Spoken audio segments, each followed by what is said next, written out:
Mes propres parents ont remis mon héritage de 10 millions d'euros à ma sœur, et m'ont ordonné de quitter la maison immédiatement. Alors que je faisais mon sac, ma mère a hurlé, « Tu ne prends rien d'ici. Donne-moi ce sac. » Quand j'ai refusé, mon père m'a traîné hors de la maison, en me tirant par les cheveux. Mais, avant de partir, je les ai prévenus qu'ils le regretteraient amèrement. Ce qui s'est passé ensuite, c'est quelque chose qu'ils n'avaient jamais vu venir. Je m'appelle Vanessa, j'ai 25 ans, et j'ai été élevée dans le luxe et les privilèges, tout au long de ma vie. Puis, soudainement, mes parents ont confié mon héritage de 10 millions d'euros à ma sœur, Claire, et m'ont physiquement traîné hors de notre domaine familial, par les cheveux. Mon grand-père, Thomas, qui m'a élevé bien plus que mes propres parents, m'avait tout laissé, et ce pour une bonne raison. Ils pensaient avoir gagné, mais j'avais un plan qu'ils n'ont jamais soupçonné. Avant de vous raconter comment j'ai inversé la situation contre ma famille, dites-moi d'où vous regardez cette vidéo, et cliquez sur le bouton d'abonnement, si vous avez déjà dû vous battre pour ce qui vous revient de droit. En grandissant dans notre vaste domaine du Connecticut, j'ai toujours su que notre famille n'était pas comme les autres. Mes parents, Rebecca et William Montgomery, étaient des figures incontournables de la haute société, mais ils étaient rarement présents dans ma vie. Dès mes premiers souvenirs, il était clair que ma sœur aînée, Claire, aujourd'hui âgée de 28 ans, était l'enfant prodige. Lorsqu'elle a reçu une BMW toute neuve pour son 16e anniversaire, moi, j'ai eu droit à une carte cadeau. Quand elle avait des difficultés à l'école, mes parents engageaient les meilleurs professeurs particuliers que l'argent pouvait s'offrir. Quand je ramenais des notes parfaites, j'avais droit à un « bon travail » distrait, sans même qu'ils ne daignent lever les yeux de leur téléphone. Le favoritisme n'avait rien de subtil. Claire le savait aussi, ce qui ne faisait qu'empirer son comportement. Elle empruntait mes vêtements, et me les rendait tachés ou déchirés. Elle invitait mes amis à des fêtes, pour ensuite leur dire que je n'étais pas intéressé à l'idée de venir. Une fois, elle a même volé ma dissertation de candidature pour l'université, et l'a soumise comme étant la sienne, m'obligeant à réécrire la mienne, la nuit précédant la date limite. Claire est simplement plus sensible que toi, disait ma mère, chaque fois que je m'en plaignais. Tu te dois d'être plus compréhensif face aux besoins de ta sœur. Mon père n'était pas mieux. Arrête d'essayer de créer des drames, Vanessa, me disait-il, en me balayant d'un revers de la main. Claire ne ferait jamais cela intentionnellement. Mais, pendant que mes parents étaient occupés à assister à des galas, et à bâtir leur empire mondain, mon grand-père, Thomas, est devenu ma véritable figure parentale. Il vivait dans l'aile de notre domaine, semi-retraité de la multinationale qu'il avait construite à partir de rien. Contrairement à mes parents, lui, il me remarquait. Voilà ma fille brillante, disait-il lorsque je lui rendais visite après l'école, les yeux plissés par une joie sincère. Raconte-moi quelle chose fascinante tu as apprise aujourd'hui. Chaque week-end, grand-père Thomas m'emmenait naviguer sur son yacht bien-aimé, l'Eleanor, nommé ainsi en l'honneur de ma grand-mère, décédée avant ma naissance. Dehors, sur l'eau, avec le vent dans les cheveux, il m'enseignait la navigation, la lecture de la météo, et l'art de la patience. La vie, c'est comme la voile, Vanessa, me disait-il, ses mains burinées par le temps fermement posées sur la barre. Parfois, il faut louvoyer contre le vent, pour atteindre sa destination. Le chemin direct n'est pas toujours possible. Lors des week-ends pluvieux, nous visitions plutôt des musées. Tandis que Claire se plaignait de s'ennuyer, moi, j'absorbais tout comme une éponge. Mon grand-père l'avait remarqué, et il encourageait ma curiosité. Pose des questions, m'exhortait-il. Pose toujours des questions. C'est comme ça que l'on apprend. En grandissant, nos conversations se sont orientées vers les affaires. Il m'expliquait des concepts financiers complexes, me guidant à travers les stratégies d'investissement et la gouvernance d'entreprise. Arrivé au lycée, je comprenais mieux les rouages de notre entreprise familiale que Claire n'avait jamais daigné le faire, et ce, bien qu'elle ait 3 ans de plus que moi. Tu as l'esprit pour ça, disait fièrement mon grand-père. Un jour, tu prendras ce que j'ai bâti, et tu le rendras encore plus grand. Je ne réalisais pas alors à quel point ces paroles seraient prophétiques, ni avec quelle férocité je devrais me battre pour les faire devenir réalité.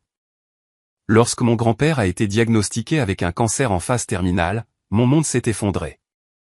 Les médecins lui donnaient 6 mois. Il a tenu 8 mois, par la seule force de sa volonté.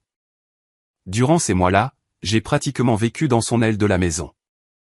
Je me coordonnais avec ses médecins, je gérais ses médicaments, et je passais des heures à simplement m'asseoir avec lui, à lui lire ses livres préférés à voix haute, quand ses yeux devenaient trop fatigués pour qu'il lise lui-même.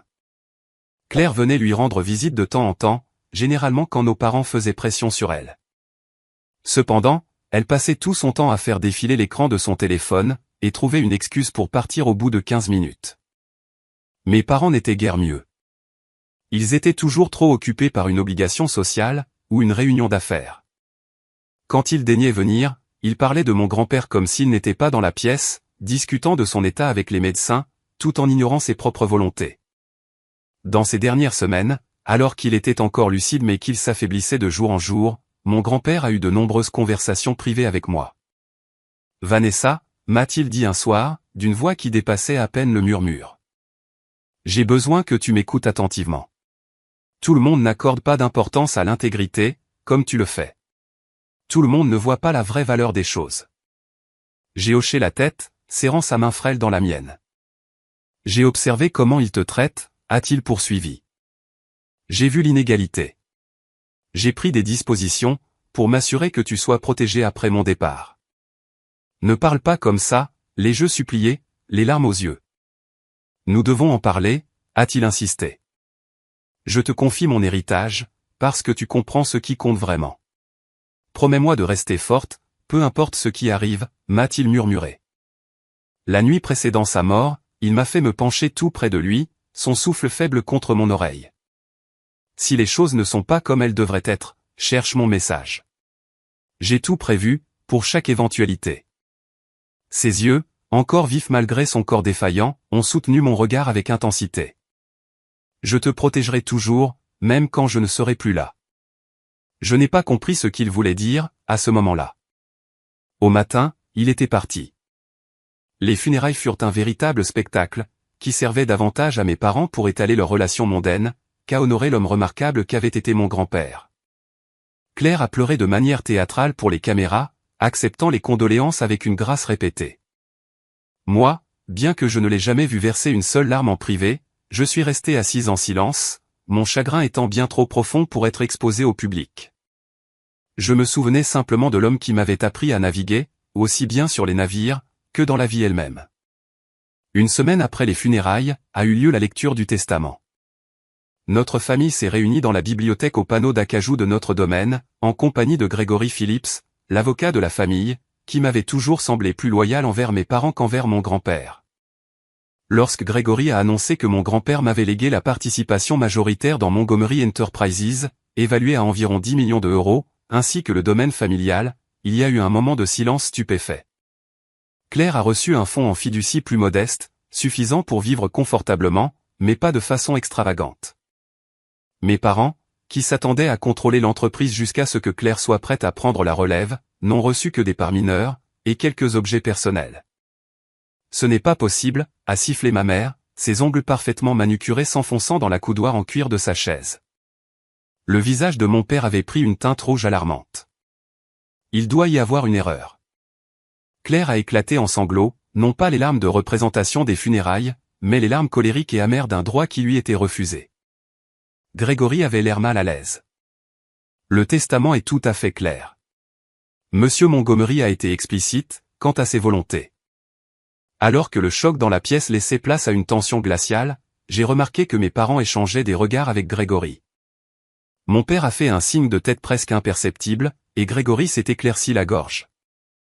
Bien sûr, il y a la question de l'exécution, et de la transition. Nous devrons discuter des détails dans les semaines à venir. Quelque chose dans son ton m'a donné la chair de poule. Je ne le savais pas encore, mais cet instant marquait le début de la trahison qui me laisserait sans abri, sans le sou, et contrainte de me battre pour ce qui me revenait de droit. La semaine suivant la lecture du testament, notre maison a pris une atmosphère des plus étranges. Les conversations s'arrêtaient brusquement, lorsque j'entrais dans une pièce. Les portes qui avaient toujours été ouvertes, étaient soudainement fermées. Mes parents, qui n'avaient jamais été particulièrement chaleureux à mon égard, sont devenus carrément glaciaux. Nous traitons simplement notre deuil, a répondu ma mère d'un ton désinvolte, quand je lui ai demandé si quelque chose n'allait pas. Le bracelet de diamant à son poignet a accroché la lumière, alors qu'elle balayait mon inquiétude de la main. Claire, quant à elle, a subi une transformation bizarre. Soudainement, elle était devenue la fille parfaite, apportant du café à nos parents le matin, s'enquérant de leur journée, et proposant son aide pour les événements de charité de ma mère. Envers moi, elle est restée aussi cruelle que d'habitude, mais désormais avec un courant sous-jacent de satisfaction suffisante. Tu profites de ta position temporaire? M'a-t-elle demandé un soir, en me coinçant dans le couloir, devant ma chambre. Ne t'habitue pas trop aux affaires de grand-père. Lorsque j'ai essayé d'entrer dans le bureau de grand-père, pour commencer à comprendre l'entreprise qu'il m'avait laissée, j'ai trouvé la pièce en train d'être systématiquement vidée de ses documents. Je fais juste du rangement, a répondu mon père d'un ton mielleux, lorsque je l'ai interrogé. Grégory a besoin de certains papiers, pour la procédure d'homologation. Plus tard ce jour-là, j'ai surpris une dispute derrière la porte fermée du bureau de mon père. Nous devons corriger l'erreur de Thomas, avant qu'il ne soit trop tard. La voix de ma mère était pressante, et pleine de colère. Je m'en occupe, a répondu mon père. Grégory dit qu'il y a des options. Je les ai confrontés au dîner, ce soir-là, en leur demandant directement ce qu'ils préparaient. Ne sois pas paranoïaque, Vanessa, a déclaré mon père, en coupant son steak avec des mouvements précis. C'est exactement pour cela que ton grand-père aurait dû prendre des dispositions plus raisonnables. Tu n'es clairement pas prête, pour assumer de telles responsabilités. Ma mère a acquiescé. Le stress t'affecte de toute évidence. Tu devrais peut-être consulter le docteur Mercé, pour avoir des médicaments contre l'anxiété. J'ai appelé mon ami Ashley, ce soir-là, pour lui expliquer ce comportement étrange. Quelque chose cloche vraiment, lui ai-je dit. Ils agissent comme s'ils préparaient quelque chose dans mon dos. Ta famille a toujours été un peu toxique, a répondu Ashley, l'inquiétude évidente dans sa voix. Mais cela semble vraiment bizarre. Peux-tu vérifier si quelque chose d'important manque? En suivant ses conseils, je suis allé examiner le coffre-fort dans le bureau de mon grand-père, le lendemain matin, pour le trouver déjà ouvert, et vidé des documents financiers que je savais qu'il y gardait. De plus en plus inquiète, j'ai contacté Patricia, l'assistante de longue date de mon grand-père, qui avait pris sa retraite peu avant sa maladie. Nous nous sommes rencontrés dans un café en ville, loin des regards indiscrets de ma famille. Patricia semblait nerveuse, et regardait constamment par-dessus son épaule. Je ne peux pas en dire beaucoup, a-t-elle murmuré, en remuant son latte auquel elle n'avait pas touché. Mais ton grand-père craignait exactement cette situation. Quelle situation? Ai-je insisté. Patricia a baissé la voix. Il savait qu'il pourrait essayer de contester le testament. C'est pourquoi il était si méticuleux avec la documentation. Le contester pour quel motif? Elle a de nouveau regardé autour d'elle, avant de répondre. Il pourrait prétendre qu'il n'était pas sain d'esprit, ou que tu l'as manipulé. Avant que je puisse poser d'autres questions, Patricia s'est brusquement levée. Je ne devrais pas te parler. Surveille tes arrières, Vanessa. Tes parents ont plus d'influence que tu ne le réalises. Elle a laissé de l'argent pour son café intact, et s'est précipitée dehors, me laissant avec plus de questions que de réponses. Cet après-midi-là, Grégory Phillips a demandé à me rencontrer. Dans son bureau du centre-ville, entouré de diplômes de droit et de photos de famille, il m'a suggéré d'être raisonnable quant à mes attentes. Les décisions de votre grand-père ont fait beaucoup de bruit, a-t-il dit, d'un ton condescendant. Nous pourrions peut-être trouver un compromis, qui satisferait tout le monde. Il n'y a rien à compromettre, ai-je répondu fermement. Les volontés de mon grand-père étaient claires. Grégory a eu un sourire pincé. Les volontés peuvent être interprétées de nombreuses manières, surtout lorsqu'il y a des doutes sur la capacité mentale d'un testateur. J'ai senti un frisson me parcourir l'échine. Mon grand-père était parfaitement sain d'esprit, jusqu'à la toute fin. Bien sûr, c'est ce que vous diriez, a opiné Grégory avec une fausse compassion. Mais des experts médicaux pourraient avoir une opinion différente, et les jurys ont tendance à trouver suspect, lorsque des hommes âgés modifient leur testament pour favoriser de jeunes parents, qui ont passé un temps inhabituel avec eux vers la fin. L'insinuation était claire, et révoltante. J'ai quitté son bureau, et j'ai immédiatement appelé mon propre avocat, Benjamin Reynolds, le père d'un ancien camarade de classe, spécialisé dans les litiges de succession, et n'ayant aucun lien avec ma famille. Les découvertes de Benjamin se sont révélées troublantes. Ils ont déjà déposé des documents préliminaires, suggérant que votre grand-père n'était peut-être pas compétent, m'a-t-il dit. Et il y a des rumeurs concernant un testament révisé, qui supplanterait censément celui qui a été lu. Ce soir-là, mes parents ont convoqué une réunion de famille. Assis à notre table de salle à manger formelle, ils ont suggéré ouvertement, pour la première fois, que le testament pourrait être contesté. Il serait dans l'intérêt de tout le monde d'éviter une longue bataille judiciaire, a déclaré mon père, le ton raisonnable, mais le regard froid. Grand-père voulait que j'aie l'entreprise, ai-je insisté. Il m'y a préparé toute ma vie. C'est ton interprétation, a répliqué ma mère. Mais les tribunaux prendront en compte tous les faits, y compris la détérioration de l'état mental de ton grand-père, pendant sa maladie. Claire est restée silencieuse tout au long de la conversation, un petit sourire jouant au coin de ses lèvres. Au cours des 2 semaines suivantes, mon isolement au sein de ma propre maison est devenu total. Les codes de sécurité ont été changés, sans m'en informer. Mes affaires ont mystérieusement migré des espaces communs, vers ma chambre. Le personnel de maison, qui avait toujours été amical, est devenu distant et formel. J'ai découvert que mon bureau à domicile avait été fouillé, lorsque j'ai trouvé des papiers réarrangés, et mon ordinateur portable dans une position légèrement différente de celle où je l'avais laissé. Quand j'en ai fait la remarque à mes parents, ils ont suggéré que je devenais paranoïaque, et que je pourrais avoir besoin d'aide professionnelle. Leur tactique de manipulation psychologique, le gaslighting, était systématique et implacable, mais je savais ce qui se passait. Ils montaient un dossier contre moi, tout en essayant simultanément de saper ma stabilité mentale, et de m'isoler de tout allié potentiel. J'ai commencé à faire des copies de documents importants, et à les confier à Benjamin. J'enregistrais les conversations, lorsque c'était légalement possible. Et j'ai commencé à me préparer au pire. Bien que, même dans mes moments les plus pessimistes, je n'aurais jamais imaginé à quel point les choses deviendraient horribles. 3 semaines après la lecture du testament, par un mardi matin pluvieux, notre majordome, Peterson, m'a informé que ma présence était requise dans la salle à manger, pour une réunion de famille. Ces manières chaleureuses habituelles avaient été remplacées par une formalité rigide, et il évitait de croiser mon regard. En entrant dans la salle à manger, j'ai immédiatement senti qu'il ne s'agissait pas d'une discussion familiale normale.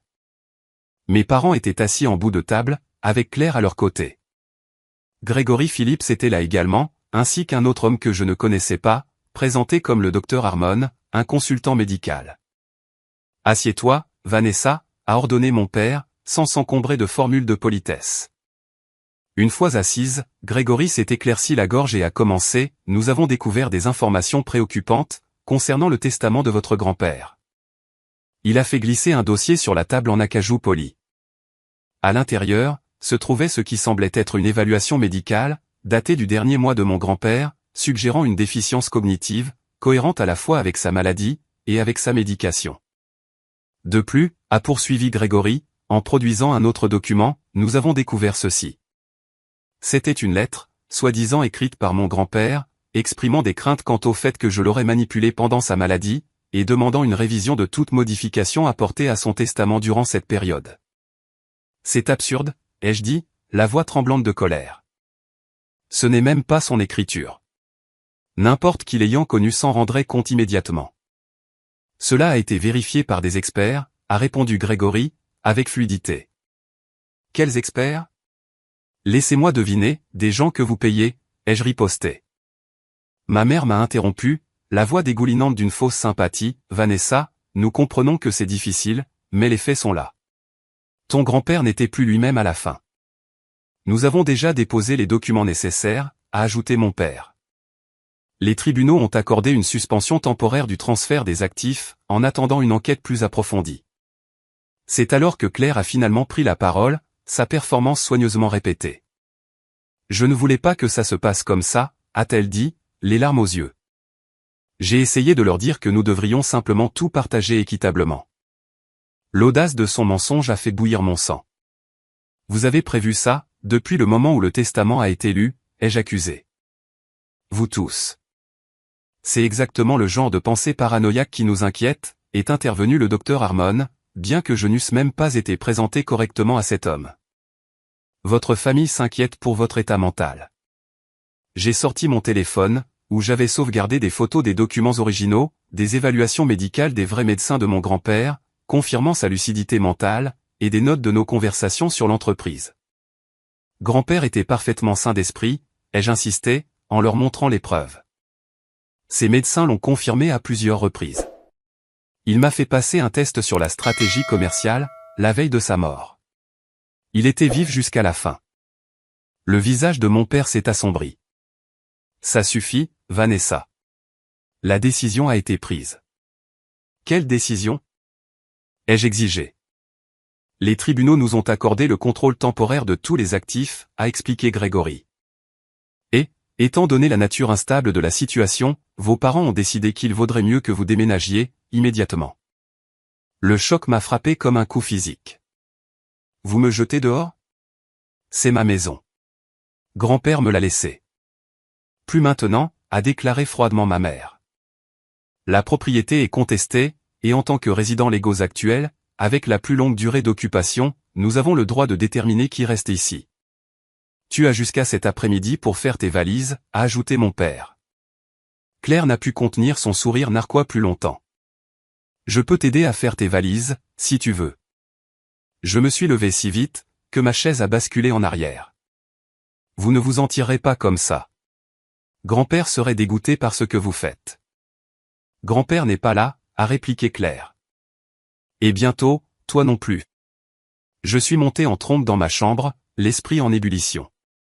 Je devais sauver ce que je pouvais, documents importants, souvenirs personnels, assez de vêtements pour m'en sortir, jusqu'à ce que je trouve ma prochaine action.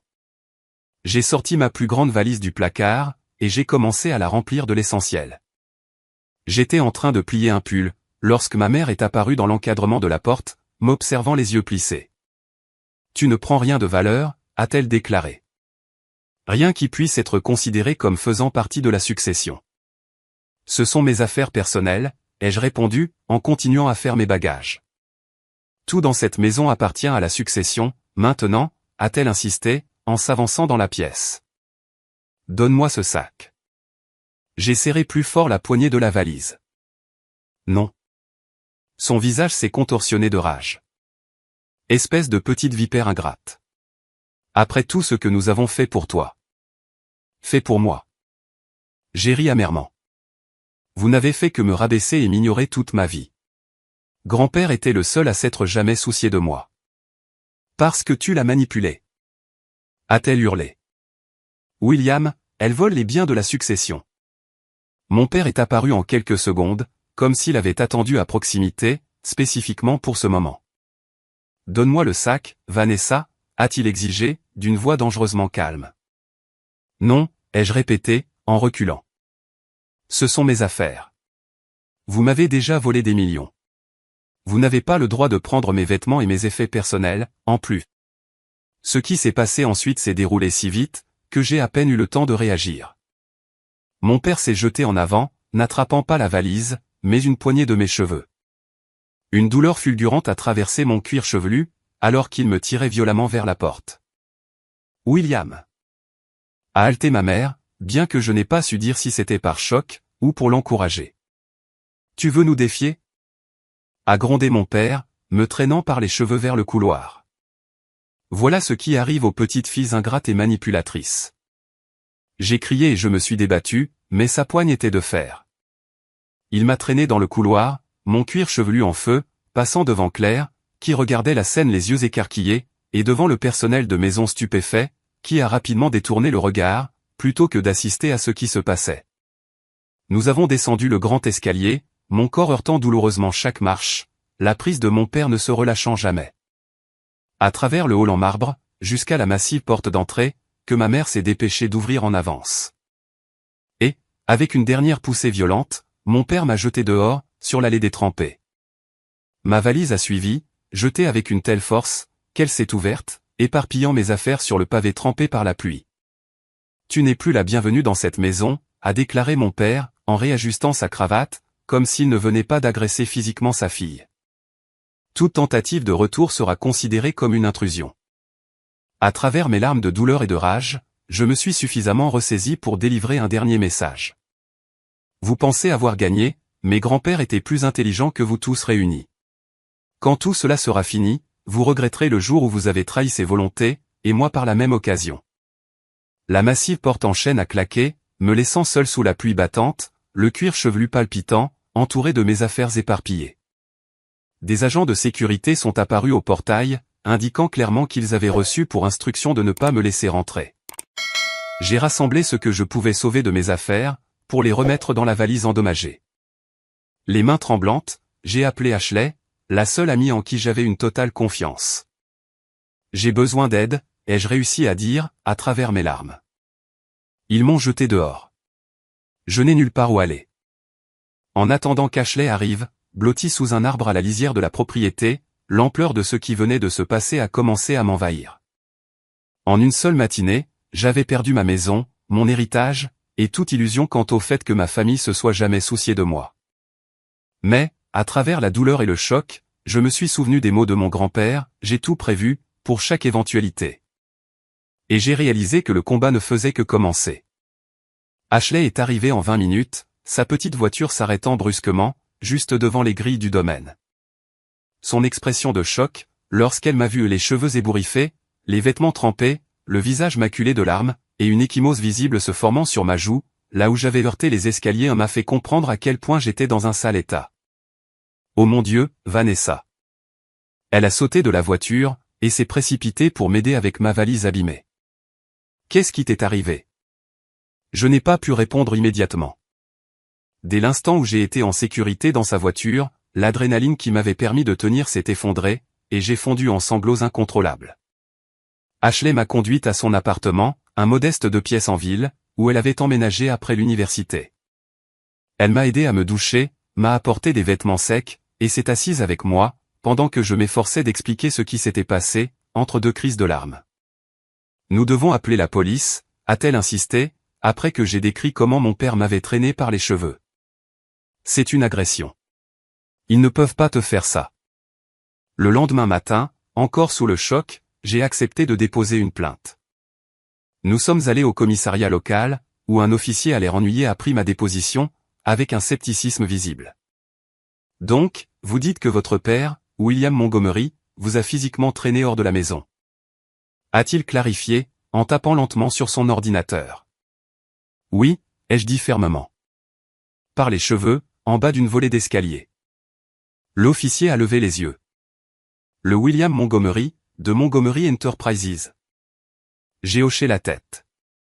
Et c'était lors d'une dispute concernant un héritage. Ce n'était pas une dispute. C'était un vol, ai-je corrigé. Ils essaient de voler ce que mon grand-père m'a légalement laissé. L'attitude de l'officier a subtilement changé. Je vais remplir le rapport, mais je dois vous prévenir, cela ressemble à une affaire civile. Les conflits familiaux sur les héritages doivent généralement être traités devant les tribunaux, et non par des accusations criminelles. Le vol est une affaire civile, ai-je concédé. Être agressé physiquement, c'est criminel. Il a hoché la tête de façon évasive. Je vais transmettre cela à un inspecteur, mais ne vous faites pas trop d'illusions.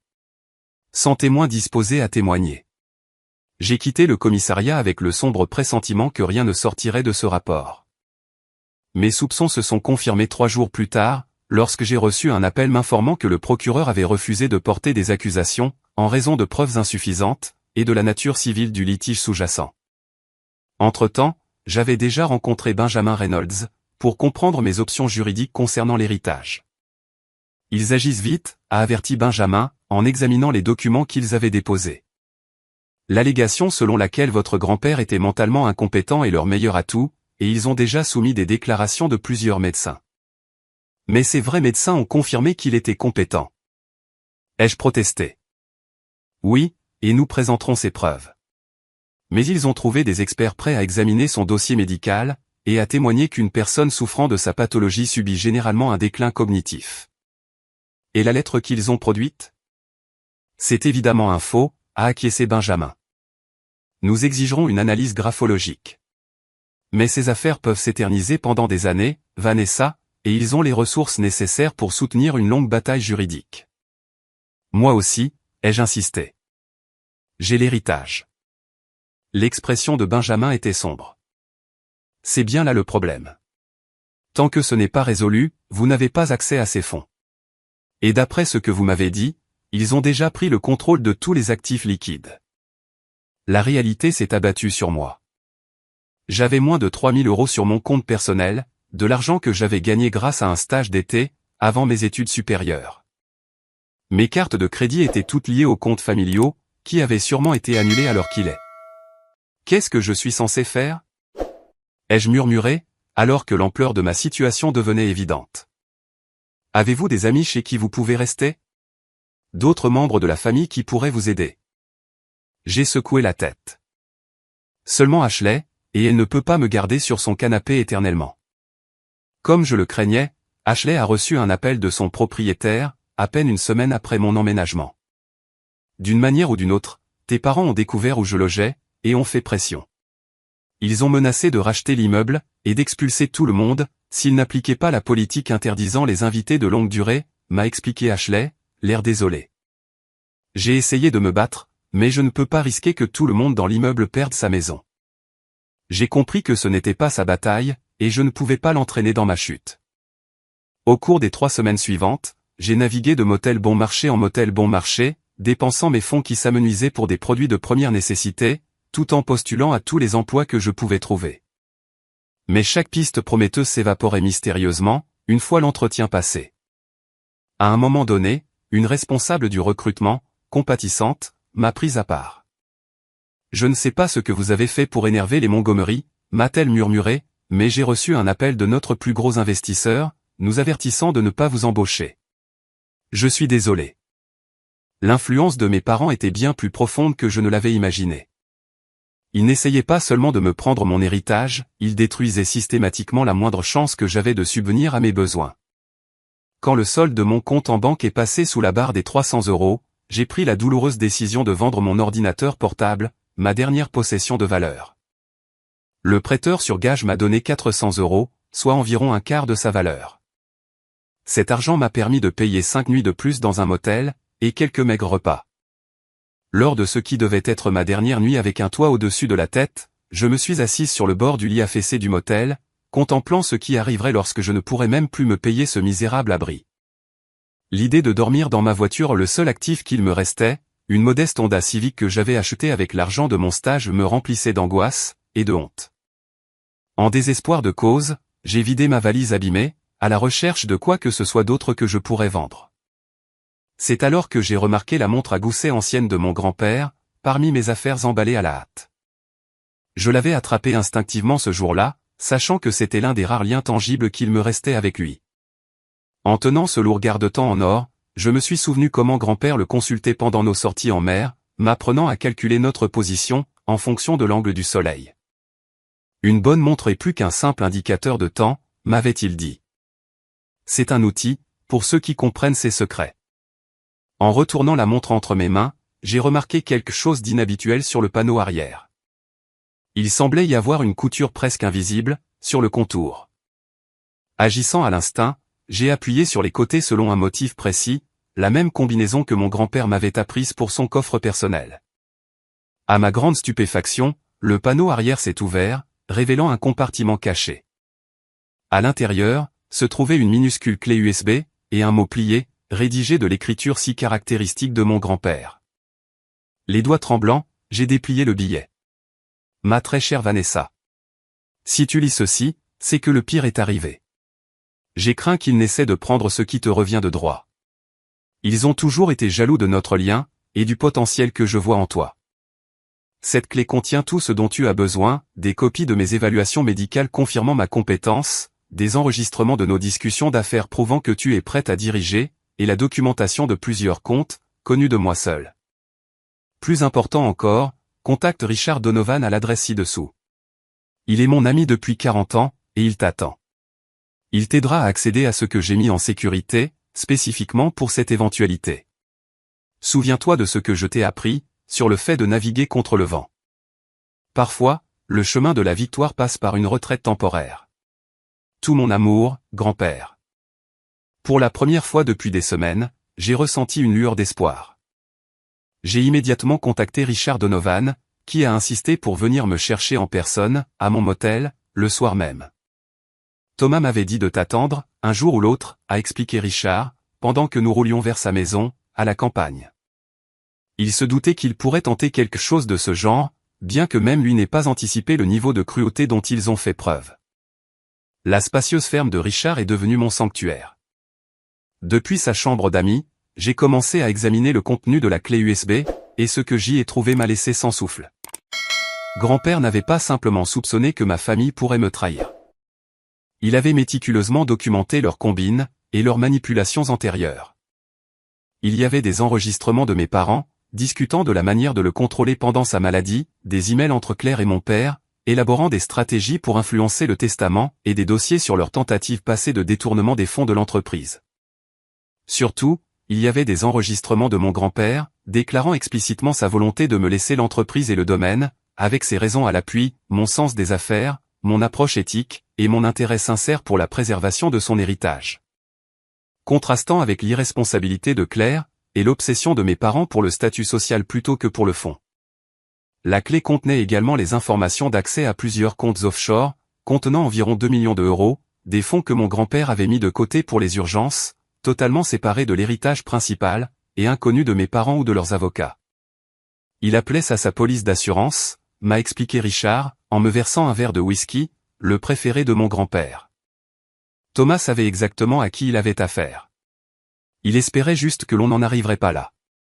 Le lendemain, Richard m'a présenté à Laurence Schaeffer, l'ancien associé de mon grand-père, qui avait pris sa retraite 5 ans plus tôt. Thomas et moi avions prévu cette éventualité, a confirmé Laurence, en examinant les documents que j'avais trouvés. Il y a des garanties supplémentaires en place, que tes parents ignorent. Avec un financement sécurisé, un endroit sûr où séjourner, et des alliés puissants, j'avais enfin les ressources nécessaires pour commencer à riposter. Benjamin Reynolds nous a rejoints chez Richard, apportant les dossiers et les stratégies juridiques. Avec ces preuves, nous avons une position beaucoup plus forte, a déclaré Benjamin, en passant en revue les enregistrements. Mais nous devons être stratégiques. Vos parents n'hésiteront pas à se battre de façon déloyale. Au cours des 2 semaines suivantes, nous avons élaboré un plan complet. J'ai engagé un détective privé pour suivre les activités de Claire, révélant ses dettes de jeux substantielles dans plusieurs casinos, des dettes qui avaient mystérieusement disparu juste après mon expulsion. L'enquêteur a également découvert que l'entreprise de mes parents était au bord de la faillite. Ils avaient contracté des prêts massifs, en utilisant l'héritage anticipé comme garantie. Sans le contrôle des actifs de grand-père, ils perdraient tout. Cela explique leur désespoir, a noté Benjamin. Il ne s'agit pas seulement d'avidité. Il s'agit de survie.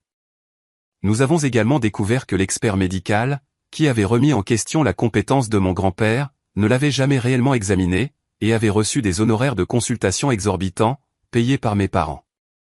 Fait encore plus accablant, nous avons trouvé des preuves que Gregory Phillips avait aidé à rédiger la fausse lettre, soi-disant de mon grand-père, avec des métadonnées prouvant qu'elle avait été créée 2 semaines après sa mort. Chaque découverte renforçait notre dossier, mais Benjamin conseillait la patience. Nous devons monter un dossier en béton, avant de faire notre mouvement. Une fois que nous aurons déposé plainte, ils détruiront toutes les preuves qu'ils pourront. Pendant cette phase de planification, j'ai également trouvé le journal caché de mon grand-père, dans une boîte sécurisée que Richard avait conservée. Le journal détaillait des années de comportement manipulateur de la part de mes parents. Leurs stratagèmes pour contrôler les actifs de l'entreprise, leurs tentatives pour isoler mon grand-père de ses amis, et leur habitude constante de favoriser Claire, tout en me rabaissant. Une entrée, datant de quelques mois à peine avant son diagnostic, m'a particulièrement touché. Rebecca et William continuent de sous-estimer Vanessa. Leur aveuglement face à ses capacités pourrait être leur plus grande faiblesse, et peut-être, son plus grand avantage. Claire joue leur jeu, en leur disant ce qu'ils veulent entendre, tandis que Vanessa campe sur ses positions. J'ai décidé de protéger son avenir, même si cela signifie qu'ils me détesteront pour cela. Certains héritages valent plus qu'une paix temporaire.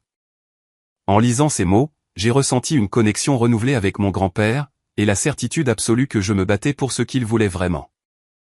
À la fin du mois, nous avions suffisamment de preuves pour obtenir une injonction temporaire, gelant certains actifs contestés.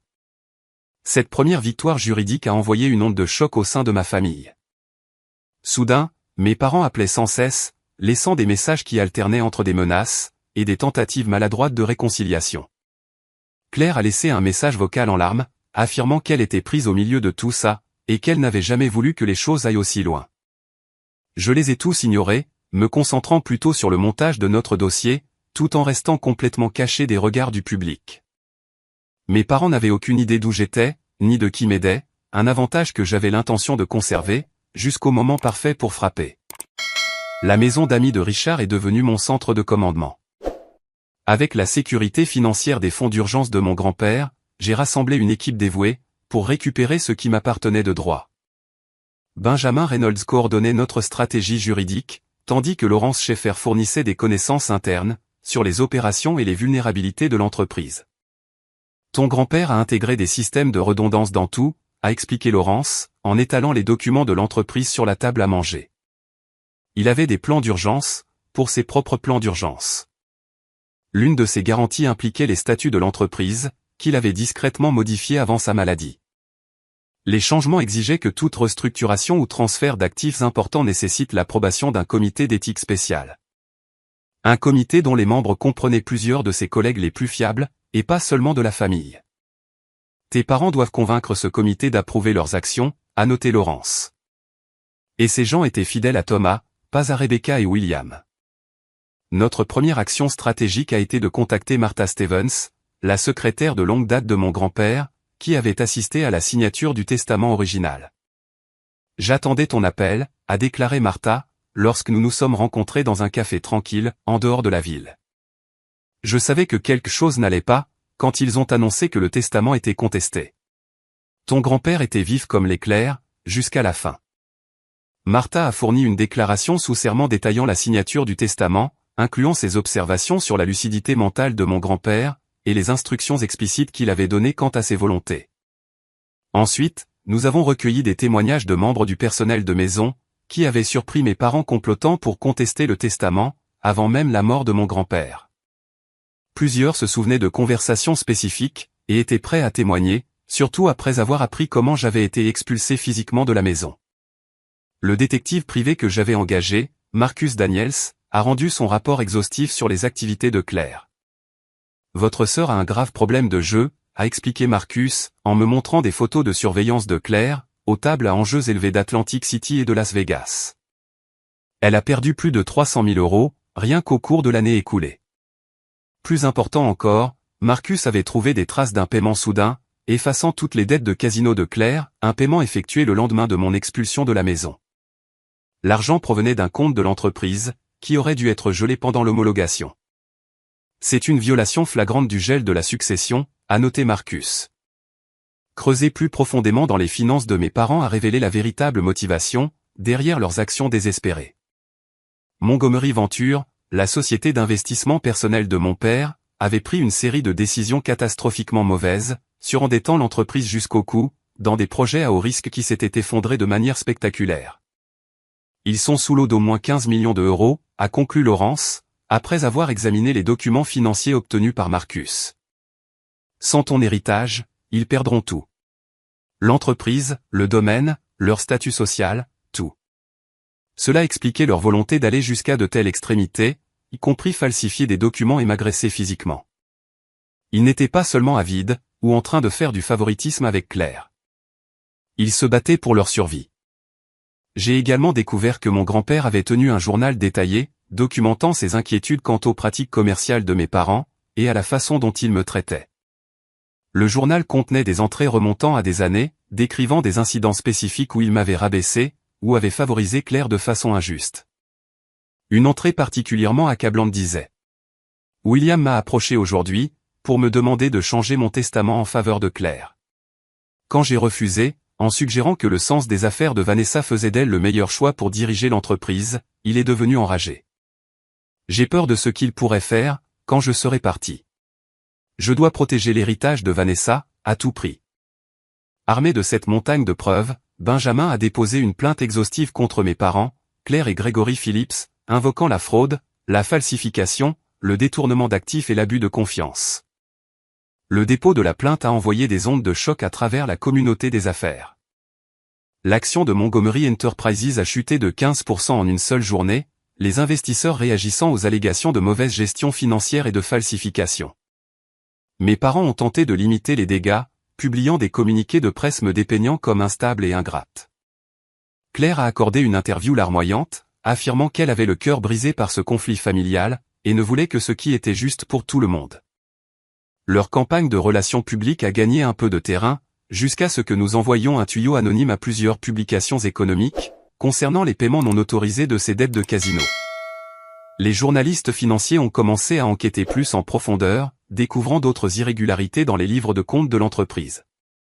Pendant ce temps, Claire a commencé à m'envoyer des SMS de plus en plus désespérés. « Vanessa, s'il te plaît, il faut qu'on parle. Tout ça est allé trop loin. Je n'ai jamais voulu qu'il te fasse du mal. Tu ne comprends pas ce qui se passe. Maman et papa sont en train de s'effondrer. Pouvons-nous s'il te plaît nous rencontrer dans un endroit privé? Je sais que tu me détestes en ce moment, mais j'ai peur de ce que papa pourrait faire. Il n'est plus lui-même. » J'ai ignoré ces messages, les reconnaissant pour ce qu'ils étaient, des tentatives pour me localiser, ou pour me manipuler émotionnellement. Benjamin m'avait conseillé de maintenir un silence radio absolu avec tous les membres de la famille, jusqu'au début de la procédure judiciaire. La pression sur mes parents s'est intensifiée lorsque plusieurs membres du comité d'éthique ont démissionné, en signe de protestation, après avoir eu vent des documents falsifiés. Leurs déclarations publiques, exprimant des inquiétudes quant à de potentielles activités frauduleuses, ont encore davantage endommagé la crédibilité de mes parents. Au moment où notre affaire est arrivée à l'audience initiale, l'opinion publique avait radicalement changé. Les journaux économiques publiaient des articles remettant en question la gestion de Montgomery Enterprises. Les cercles mondains, qui avaient autrefois choyé mes parents, murmuraient désormais sur leur chute imminente. Tout au long de cette période, je suis resté complètement caché, résidant dans la maison d'amis de Richard, et évitant toute apparition publique. Mes parents n'avaient aucune idée d'où j'étais, ni de qui m'aidait. Un avantage stratégique qui les frustrait manifestement, comme en témoignaient les détectives privés que nous avions repérés, en train de surveiller le bureau de Benjamin, et les résidences connues de Richard. À l'approche de la date de l'audience principale, nous avons préparé notre preuve la plus puissante, un témoignage vidéo que mon grand-père avait enregistré avant sa mort, déclarant explicitement ses volontés, et ses craintes concernant les interférences potentielles de mes parents.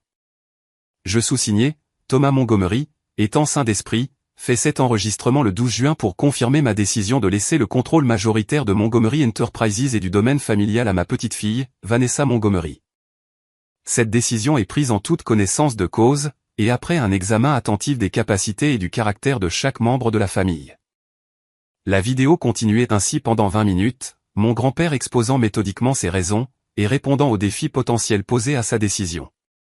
Il s'était même soumis à une brève évaluation de ses compétences mentales face à la caméra, menée par son médecin traitant, démontrant ainsi son esprit vif, et son raisonnement clair. Cet enregistrement, dont mes parents ignoraient l'existence, serait notre atout maître, une preuve irréfutable des volontés et de la capacité mentale de mon grand-père, impossible à rejeter comme étant de la manipulation, ou un faux. La nuit précédant l'audience, j'ai reçu un email inattendu de Peterson, notre majordome, qui travaillait dans notre maison depuis plus de 20 ans. Mademoiselle Vanessa, je ne peux plus garder le silence sur ce qui s'est passé. Le traitement que votre père vous a infligé était impardonnable, et j'ai honte de n'avoir rien fait pour l'arrêter. J'ai remis ma démission, et je suis prêt à témoigner de ce que j'ai vu ce jour-là, ainsi que des conversations que j'ai surprises dans les semaines précédentes. S'il vous plaît, faites-moi savoir si mon témoignage serait utile à votre dossier. Le message de Peterson m'a mis les larmes aux yeux. C'était la première indication que quelqu'un de mon ancienne vie était prêt à se lever pour ce qui était juste, même à ses propres dépens. Alors que je me préparais à me coucher ce soir-là, je me suis retrouvé à tenir la montre à gousset de mon grand-père, faisant glisser mon pouce sur sa surface lisse en or. « J'espère que je te rends fier », ai-je murmuré. « Demain, nous contre-attaquons. » Les marches du palais de justice étaient noires de journalistes, à notre arrivée.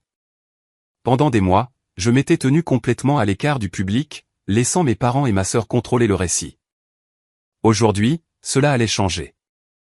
Je suis sorti de la voiture de Richard, vêtu d'un tailleur bleu marine sur mesure, qui avait appartenu à ma grand-mère, un autre trésor qu'il avait mis de côté pour moi. Mes cheveux étaient coiffés par un professionnel, dissimulant la petite cicatrice sur mon cuir chevelu, là où la poigne violente de mon père avait laissé une marque indélébile. Les flashs des appareils photo ont explosé, lorsque les journalistes m'ont reconnu. Benjamin marchait à mes côtés, projetant une assurance calme, tandis que les journalistes criaient leurs questions. « Mademoiselle Montgomery, où vous cachiez-vous » « Vanessa, que répondez-vous aux affirmations de votre famille concernant votre état mental? Est-il vrai que vous avez manipulé votre grand-père pendant sa maladie? Je les ai tous ignorés, avançant d'un pas assuré, les yeux fixés sur les portes du tribunal. L'heure des déclarations viendrait plus tard. À l'intérieur de la salle d'audience, j'ai revu mes parents et Claire, pour la première fois depuis mon expulsion de notre maison. Ma mère a eu un halètement audible lorsqu'elle m'a vu, chuchotant avec insistance à mon père. Claire regardait le sol, incapable de soutenir mon regard. Gregory Phillips s'est penché pour conférer avec leur équipe de plaideurs, 5 avocats hors de prix, issus de l'un des cabinets les plus prestigieux de la ville. Notre camp paraissait bien modeste en comparaison, seulement Benjamin, Laurence, et 2 associés. La juge Eleanor Harrington, réputée pour son approche sans fioriture et son éthique irréprochable, a déclaré la séance ouverte. Avant de commencer, a-t-elle annoncé, je tiens à préciser que j'ai examiné les preuves préliminaires des 2 parties, et je trouve certaines allégations extrêmement troublantes. Ce tribunal ne tolérera pas les documents frauduleux, l'intimidation de témoins, ou le détournement d'actifs contestés, pendant que cette affaire est en cours de résolution. Mon père s'est agité de manière inconfortable sur son siège, alors que le regard sévère de la juge s'attardait sur lui. La procédure a commencé par la présentation du dossier des avocats de mes parents. Selon eux, mon grand-père était mentalement déficient durant ces derniers mois.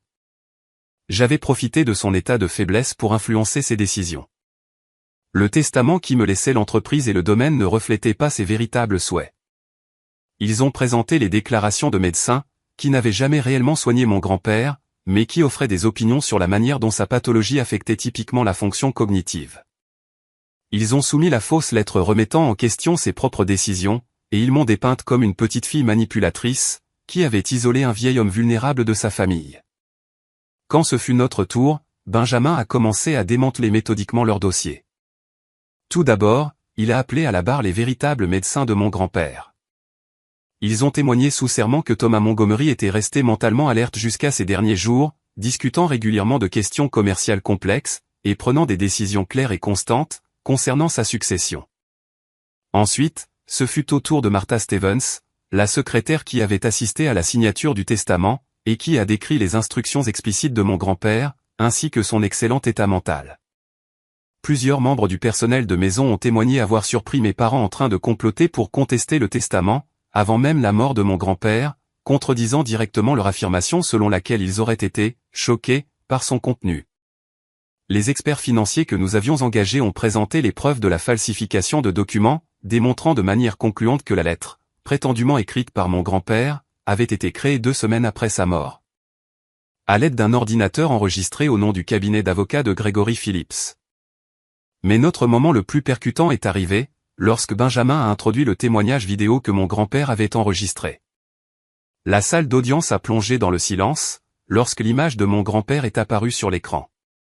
Même dans son état de faiblesse physique, son acuité mentale était indéniable. Il a systématiquement abordé et réfuté chaque défi qu'il prévoyait de la part de mes parents, démontrant à la fois sa confiance et sa clairvoyance. Lorsqu'il a parlé directement de sa décision de me laisser l'entreprise, son raisonnement était limpide. Vanessa a fait preuve du sens des affaires, du jugement éthique, et de l'intérêt sincère pour l'héritage de cette entreprise, que j'ai toujours espéré voir chez mes successeurs. Bien que j'aime toute ma famille, je dois prendre cette décision en fonction de la personne qui saura le mieux préserver ce que j'ai bâti, et le diriger honorablement vers l'avenir. La vidéo s'est conclue par une déclaration qui m'a mis les larmes aux yeux. Si cet enregistrement est visionné, cela signifie que mes décisions ont été contestées. À ceux qui tentent d'outrepasser mes volontés clairement exprimées, sachez que j'ai anticipé vos actions, et que j'ai pris des mesures pour m'assurer que mes véritables intentions prévalent. Et à Vanessa, n'oublie pas que la véritable force naît souvent de l'adversité. Je crois en toi. Lorsque la vidéo s'est terminée, j'ai remarqué que ma mère s'essuyait les yeux. Toutefois, impossible de dire s'il s'agissait d'une émotion sincère, ou d'une performance calculée. Mon père regardait droit devant lui, la mâchoire crispée. Claire avait l'air physiquement malade. Le coup de grâce porté à leur dossier est venu d'un endroit inattendu. Peterson, notre majordome de longue date, a témoigné au sujet de la journée où j'ai été expulsé de la maison. Il a décrit, avec des détails douloureux, comment mon père m'avait traîné par les cheveux dans les escaliers, tandis que ma mère et ma sœur regardaient sans intervenir. En 23 ans de service auprès de la famille Montgomery, a conclu Peterson, je n'ai jamais été témoin d'une telle cruauté. Mademoiselle Vanessa n'a rien fait pour mériter un tel traitement, indépendamment de tout différend sur la succession. À la fin des plaidoiries, le changement d'atmosphère dans la salle d'audience était palpable. L'expression de la juge Harrington s'était faite de plus en plus sévère au fur et à mesure que nos preuves s'accumulaient, en particulier concernant les documents falsifiés et les fonds détournés. Après une brève suspension de séance, elle est revenue avec son verdict. Sur la base des preuves accablantes présentées, ce tribunal conclut que Thomas Montgomery était sain d'esprit lors de l'exécution de son testament, et que le document présenté par les défendeurs, prétendant remettre en question ce testament, est frauduleux. Le testament original sera maintenu dans son intégralité, a-t-elle poursuivi, la voix tranchante de désapprobation. En outre, le tribunal conclut que William et Rebecca Montgomery, ainsi que leur avocat, Gregory Phillips, se sont livrés à des activités frauduleuses, dans leur tentative de contourner le testament légitime. Tous les actifs transférés pendant la période du litige devront être restitués à la succession, immédiatement, pour être distribués conformément aux termes du testament original. Elle a ajouté une dernière déclaration, dévastatrice, compte tenu des preuves de falsification de documents, et de détournement d'actifs de la succession, je transfère ce dossier au bureau du procureur de district, en vue de potentielles poursuites pénales. Monsieur Phillips, je vous signale également au barreau de l'État, pour violation de l'éthique. À la sortie de la salle d'audience, mes parents ont tenté de m'approcher. L'expression de mon père était un étrange mélange de colère et de désespoir. Vanessa, il faut qu'on parle, a-t-il commencé, en tendant la main vers mon bras. Benjamin s'est interposé entre nous. Ma cliente n'a rien à vous dire, en dehors des communications juridiques formelles. Toute tentative de la contacter directement sera considérée comme du harcèlement. Alors que la sécurité les escortait vers la sortie, j'ai entendu ma mère dire, nous devons lui proposer un compromis. Nous ne pouvons pas tout perdre. 3 jours après le verdict, alors que la réalité de leur défaite s'installait, j'ai reçu un appel du nouvel avocat de mes parents, Gregory Phillips ayant été suspendu, dans l'attente d'une enquête. Vos parents aimeraient discuter d'un accord amiable, a commencé l'avocat. La décision de la juge a été très claire, ai-je répondu. Il n'y a rien à négocier. Ils sont prêts à abandonner tous les appels, et à reconnaître publiquement la validité du testament de votre grand-père, a-t-il insisté. En échange, ils demandaient une petite partie de la succession, pour conserver leur résidence et leur train de vie actuel. J'ai brièvement examiné la proposition, puis j'ai répondu, je vais les rencontrer, mais je ne promets rien. La rencontre a été organisée dans le bureau de Benjamin, en terrain neutre.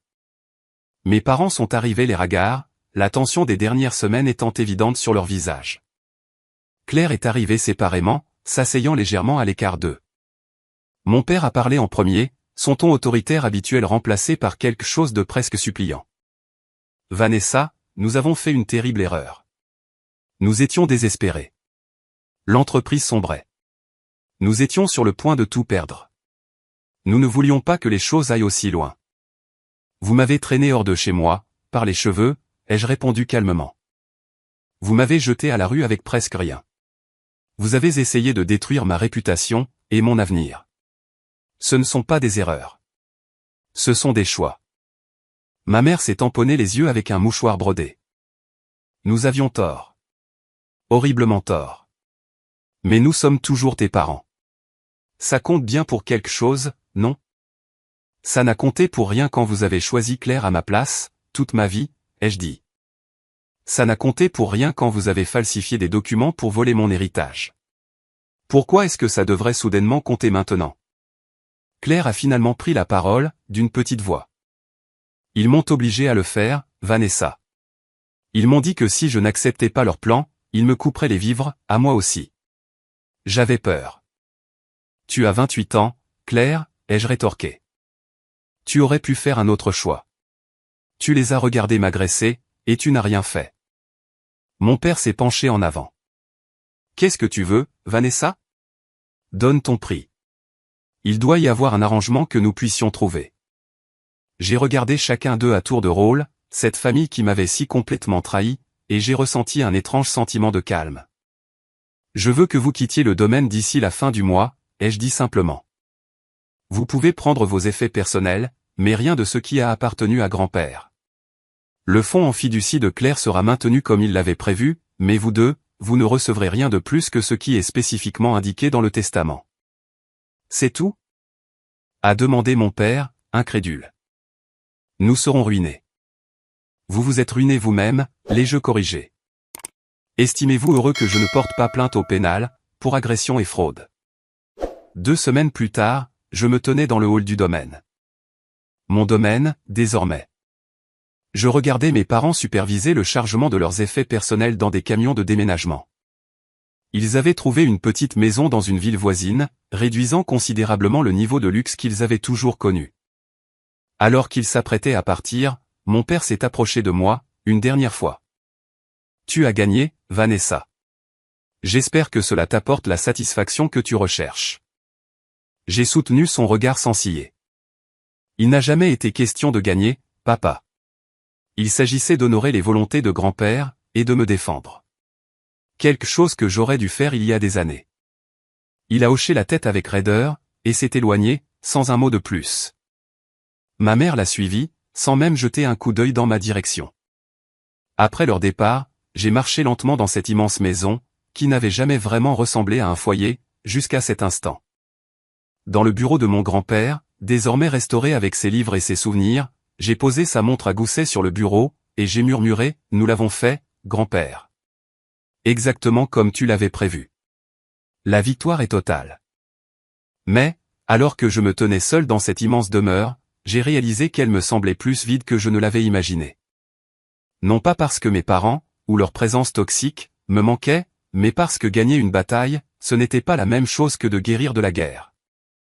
Dans les semaines qui ont suivi le départ de ma famille, je me suis retrouvé aéré dans les couloirs du domaine, ressentant un étrange vide, malgré ma victoire. Les pièces résonnaient de souvenirs, la plupart douloureux, quelques-uns précieux, mais qui appartenaient tous à une vie qui n'existait plus. J'avais récupéré mon héritage et justifié les volontés de mon grand-père, mais le prix à payer avait été lourd, la rupture totale de mes liens familiaux, et l'exposition publique de nos conflits les plus intimes. Sur les conseils de Richard, qui était devenu une sorte de figure paternelle de substitution, j'ai commencé à consulter le docteur Eleanor West, une thérapeute spécialisée dans les traumatismes familiaux et la trahison.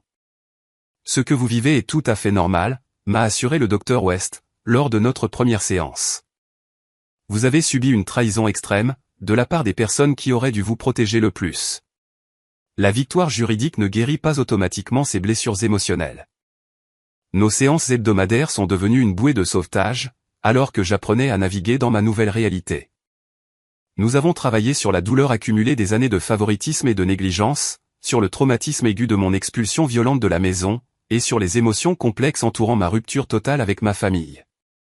Je devrais être plus heureuse d'avoir gagné, lui ai-je avoué lors d'une séance. J'ai tout ce que grand-père voulait que j'aie, mais parfois, je me sens juste vide. La justice n'est pas la même chose que la guérison, a répondu doucement le docteur West. L'une est externe, l'autre est interne. Vous avez obtenu justice, mais la guérison prend du temps. 3 mois après la décision du tribunal, j'ai reçu une lettre inattendue, non pas de mes parents, mais de Claire. Contrairement à leur tentative manipulatrice de réconciliation, son message semblait sincèrement plein de remords. Vanessa, je ne m'attends pas à ce que tu me pardonnes, et je ne t'insulterai pas en te le demandant, mais j'ai besoin que tu saches que je comprends maintenant à quel point je t'ai fait du mal. Pas seulement pendant la bataille pour l'héritage, mais tout au long de notre vie. J'ai commencé une thérapie pour traiter mon addiction au jeu, et les problèmes plus profonds qui m'ont rendu si jalouse de toi pendant si longtemps. Ma thérapeute a suggéré que je répare mes torts là où c'est possible, bien qu'elle ait reconnu que certains dommages ne peuvent pas être effacés. Si jamais tu es prête à me rencontrer, même une seule fois, j'apprécierais avoir la chance de m'excuser en personne. Sinon, je comprendrai parfaitement. Quelle que soit ta décision, je veux que tu saches que grand-père a eu raison de te choisir. Tu méritais mieux que la façon dont notre famille t'a traité. Claire. Après mûre réflexion, et en avoir discuté avec le docteur West, j'ai accepté de rencontrer Claire dans un lieu neutre, un café tranquille dans un quartier éloigné de nos lieux de fréquentation habituels. Elle est arrivée l'air différente de mes souvenirs, des vêtements plus simples, moins de maquillage, et dénuée de cette assurance artificielle qu'elle avait toujours projetée. Quand elle m'a repéré, son pas a hésité, comme si elle risquait de perdre son courage. « Merci d'être venu », a-t-elle dit, en se glissant sur la chaise en face de la mienne. Honnêtement, je ne m'attendais pas à ce que tu acceptes. J'ai failli refuser, ai-je admis. Claire a hoché la tête, acceptant cela sans discuter. Je ne sais pas par où commencer, à part te dire que je suis désolé. Pas seulement pour l'histoire de l'héritage, mais pour tout le reste. Pour avoir pris tes affaires en grandissant, pour m'être assuré que tu étais toujours la deuxième. Pour avoir regardé papa te traîner dans ses escaliers, et n'avoir rien fait. Sa voix s'est brisée sur ces derniers mots, les larmes lui montant aux yeux. Pourquoi l'as-tu fait? Ai-je posé la question qui me hantait depuis des mois? S'agissait-il vraiment seulement d'argent? Claire a fixé son café, auquel elle n'avait pas touché. Au début, oui. Quand le testament a été lu, j'étais sous le choc, et furieuse. Toute ma vie, maman et papa m'avaient dit que j'étais l'héritière présomptive. Découvrir que grand-père t'avait choisi à ma place, c'était comme si le sol se dérobait sous moi, a-t-elle poursuivi, la voix plus assurée maintenant. Mais, quand ils ont commencé à falsifier des documents, et à comploter pour le déclarer incompétent, je savais que c'était mal. Je me suis dit que c'était juste pour corriger une injustice, que tu l'avais manipulé d'une manière ou d'une autre. C'était plus facile, que d'admettre que je n'étais pas la personne qu'il voulait pour diriger son entreprise. Pourquoi ne les as-tu pas arrêtés? Ai-je insisté. Tu aurais pu parler. Parce que je suis lâche, a-t-elle répondu simplement. Et parce que j'avais désespérément besoin d'argent. Les dettes de jeu c'était pire que tu ne le sais. Il y a eu des menaces. Des gens dangereux. Quand maman et papa m'ont proposé d'effacer toutes mes dettes en échange de mon soutien, je me suis convaincu que je n'avais pas le choix. Son honnêteté, aussi douloureuse soit-elle, ressemblait à la première conversation authentique que nous ayons jamais eue. Nous avons discuté pendant près de 3 heures, démêlant des décennies de rivalité et de ressentiment. Claire ne m'a pas demandé d'argent, ni de poste, ni même de renouer des liens, elle voulait juste de la compréhension et, peut-être, un jour, mon pardon. Alors que nous nous préparions à partir, elle m'a tendu un petit paquet. Les boutons de manchette de grand-père, a-t-elle expliqué. Papa les a pris le jour où ils ont vidé les lieux. Je les ai rachetés au prêteur sur gage à qui il les a vendus. C'était un petit geste, mais il m'a profondément touché. Bien que je n'ai pas été prête à accueillir de nouveaux Claire dans ma vie de manière absolue, je suis reparti de notre rencontre avec le sentiment que la guérison, pour nous deux, pourrait finalement être possible. Les batailles juridiques étant derrière moi, et l'entreprise désormais solidement sous mon contrôle, j'ai commencé à me concentrer sur la manière d'honorer l'héritage de mon grand-père de façon significative. En utilisant une partie de l'héritage, j'ai créé la Fondation Thomas Montgomery pour l'éthique en affaires, dédiée à la promotion de l'intégrité et du leadership éthique dans la gouvernance d'entreprise. La première initiative de la Fondation a été un programme de bourse pour les étudiants en commerce issus de milieux défavorisés, créant des opportunités pour des esprits brillants qui, comme mon grand-père dans sa jeunesse, auraient autrement pu être ignorés. Le vaste domaine familial, bien que m'appartenant légalement, n'a jamais ressemblé à un endroit où je pourrais construire une nouvelle vie. Trop de souvenirs douloureux s'attardaient dans ces pièces élégantes. Après mûre réflexion, j'ai décidé de le vendre, en faisant don d'une part importante des bénéfices à des organisations qui soutiennent les victimes de violences familiales et d'abus financiers. J'ai acheté une maison plus modeste à Boston, plus proche du siège de l'entreprise, mais suffisamment loin de mon ancienne vie pour représenter un nouveau départ. Ce déménagement a coïncidé avec une restructuration majeure de Montgomery Enterprises, recentrant l'entreprise sur les pratiques commerciales éthiques auxquelles mon grand-père attachait tant de valeur. Durant cette période de transition, j'ai rencontré Jordan Taylor, un brillant ingénieur en environnement, qui développait des technologies durables que notre entreprise souhaitait acquérir. Contrairement à mes relations précédentes, où mon nom de famille et ma richesse avaient souvent été le principal attrait, Jordan était d'une indifférence rafraîchissante quant à mon statut. Je suis plus intéressé par ce que tu fais de l'entreprise, que par le fait que tu la possèdes, m'a-t-il dit, lors de notre premier dîner ensemble. N'importe qui peut hériter d'une fortune, l'utiliser pour avoir un impact positif, c'est ça qui est impressionnant. Notre relation s'est développée lentement, construite sur le respect mutuel et des valeurs partagées, plutôt que sur une attraction superficielle. Jordan est devenu mon partenaire dans tous les sens du terme, me soutenant dans mon cheminement vers la guérison, tout en me mettant au défi de regarder vers l'avenir, plutôt que vers le passé. 1 an après le verdict du tribunal, j'ai eu une rencontre inattendue avec mes parents, lors d'un gala de charité à New York. Je savais qu'il y serait peut-être, mais j'avais décidé d'y assister quand même, refusant de laisser leur présence dicter mes choix. Le moment fut douloureusement gênant. Ma mère s'est figée au beau milieu d'une conversation, lorsqu'elle m'a repéré de l'autre côté de la pièce, le visage de mon père devenant rouge, sous l'effet d'une combinaison de colère et d'embarras. Après un instant d'hésitation, ils se sont approchés, affichant des sourires de convenance. « Vanessa, tu as l'air en forme », a dit ma mère, d'une voix un peu trop enjouée. « Nous espérions pouvoir te parler. L'entreprise affiche des performances admirables, sous ta direction », a ajouté mon père. « Il est peut-être temps de discuter de la reconstruction de certains ponts familiaux. » Je les ai regardés calmement, notant les vêtements de créateurs, qui suggéraient qu'ils maintenaient les apparences malgré leurs moyens réduits. L'ancienne Vanessa aurait peut-être été intimidée par leur aisance sociale étudiée, ou influencée par l'obligation familiale. La femme que j'étais devenue a reconnu cette approche pour ce qu'elle était, une nouvelle tentative de manipulation. « Je crains de n'avoir rien à discuter avec vous », ai-je répondu, en gardant un ton parfaitement neutre. Ma famille se compose désormais de personnes qui m'accordent de la valeur, et qui me respectent. Je vous souhaite de bonnes choses à tous les deux, mais ce chapitre de ma vie est clos. En m'éloignant, j'ai senti un poids se soulever, la libération définitive de toute obligation que j'avais pu ressentir envers les personnes qui m'avaient si totalement trahi.